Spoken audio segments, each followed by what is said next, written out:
Here's how you make the most crispy and delicious fried calamari.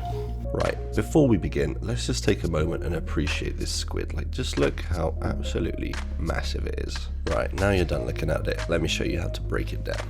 We're going to take the tentacles and just separate it from the main body. There's no real elegant way of doing this without getting your hands dirty. You just got to get in there and pull, basically. After that, we're going to remove the spine, this massive plasticky looking thing. Take your finger and then just lift up the wings. I don't really know what to call them. I'm going to call them wings.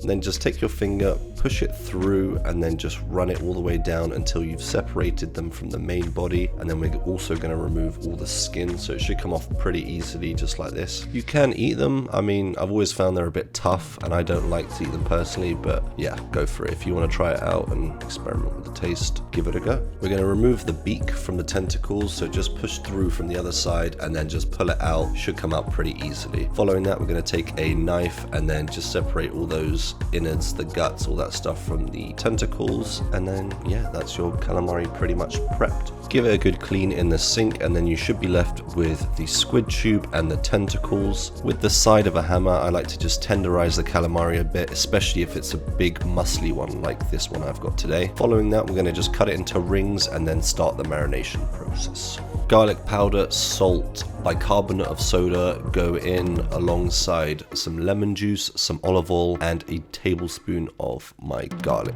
Leave that to marinate for at least 2 hours. The longer you leave it, the better, but minimum 2 hours. Then we're going to take it out and put it into our flour mixture. I've just got flour with some garlic powder and salt. I like to keep it simple, let the calamari do the talking. Then we're going to drop it into the fryer around 180, 190 degrees for 3 to 4 minutes tops, and it's done. I place it on a cooling rack with some lemon, some fresh parsley. You can do whatever you want as an accompaniment, tartar sauce, some sweet chili jam. I'll link videos to both of those so you have something to pair it with. As always, thanks for watching. Like, subscribe if you enjoyed the video.